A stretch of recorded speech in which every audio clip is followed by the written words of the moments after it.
平時大家去街市買生果，相信都遇過呢種無奈嘅情況。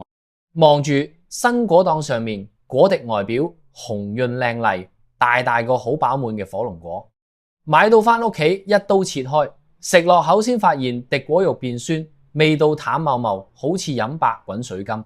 喺香港，火龍果因為清熱解暑、柔潤腸，係屋企常備嘅健康佳品。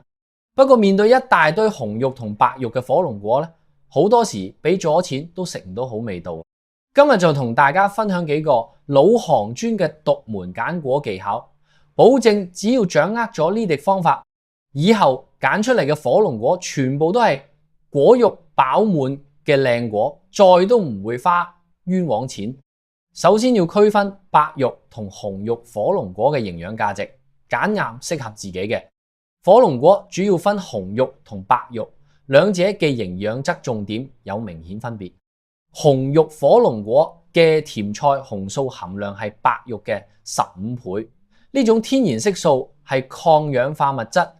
火龍果嘅抗氧化指數高達每百克5000微摩爾特羅洛克斯當量，遠遠高過藍莓。呢個代表紅肉火龍果喺體內代謝嗰陣可以清除自由基，延緩細胞衰老。相對嚟講，白肉火龍果嘅甜菜紅素含量比較低嘅，但係膳食纖維就相當豐富。每百克白肉火龍果含有 2.8 克膳食纖維，等同一個蘋果嘅纖維量。同時維他命 C 含量達到9毫克，有助增強免疫力。喺臨床研究裏邊，火龍果展現出6項主要功效。首先係促進腸道排便，大量嘅水溶性膳食纖維可以喺腸道入邊快速吸水膨脹，增加糞便體積同埋促進腸道蠕動，有類似天然瀉藥嘅作用。其次係有降血糖機制，火龍果寄升糖指數只係42，屬於低升糖食物。入邊含有嘅植物固醇可以促進胰島素分泌，提高葡萄糖吸收。二型嘅糖尿病人喺合理飲食基礎上，每日食100克火龍果，餐後2小時血糖平均下降 12%。不過禁唔代表可以無節制禁食，佢嘅糖分依然要計入每日總熱量。第三項功效係清理血管。火龍果入邊嘅花青素同甜菜紅素有抗炎同抗氧化作用，可以降低血液入邊嘅膽固醇。長期食火龍果嘅人，壞膽固醇會降低 18%， 好膽固醇就會升高 12%， 從而降低心血管疾病嘅風險。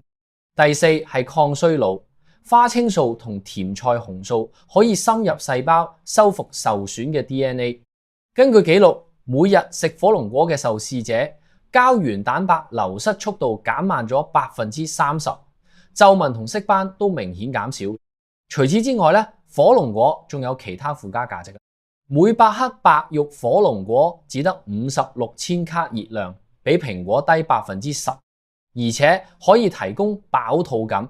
佢嘅果糖吸收緩慢，唔容易轉化成脂肪，好適合想減肥嘅人士。紅肉火龍果嘅甜菜鹼就有抗炎活性，類風濕關節炎患者每日食，關節痛同腫脹可以緩解 25%。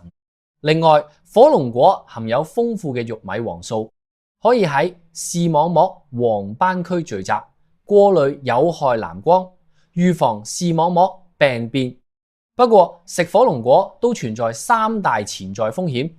第一係過度刺激腸道，每日食超過300克可能會導致腸黏膜脫落。第二係引致血糖過低，糖尿病人如果喺食緊降糖藥期間食得太多，植物固醇會增強胰島素作用，搞到血糖跌得太低。第三係增加腎臟負擔，火龍果屬於高溝水果，每百克含鳩200毫克。慢性腎病患者因為排菌功能比較弱，食得太多會導致血溝升高，引發心律失常。至於食嘅時間，餐前30分鐘食，可以利用纖維增加飽肚感，控制正餐食量，兼且幫助消化。瞓前2小時食，裏面嘅微元素就有助放鬆神經，改善睡眠。只要掌握正確嘅食法同分量，避開禁忌，就可以發揮佢嘅健康價值。跟住落嚟就係揀果技巧。我哋買火龍果嗰陣，第一步就係要仔細睇下佢表皮嘅顏色。火龍果之所以喺南方地區生得咁好，原因係咧佢本身係一種非常受光嘅生果，所以我哋喺生果檔揀火龍果嗰陣要重點觀察佢嘅外皮。如果火龍果嘅外皮越紅，同時表皮上面滴鱗片，葉仔越翠綠，呢種紅綠相間嘅火龍果就代表新鮮度極高，成熟度亦都非常高，係優質靚果。好似呢種有明顯紅綠對比嘅火龍果，通常甜度都會比較高。相反，如果你見到檔口滴火龍果，表皮顏色冇咁紅潤，整體顏色偏灰或者偏綠，甚至綠色部分佔咗好大面積，就證明呢個火龍果成熟度仲好低，係太早摘落嚟嘅。呢類火龍果食落咧，通常都會淡茂茂，味道偏酸。其次，我哋買火龍果嗰陣，唔單止要睇整體顏色，仲要特別留意下佢表面鱗片嘅大小啊！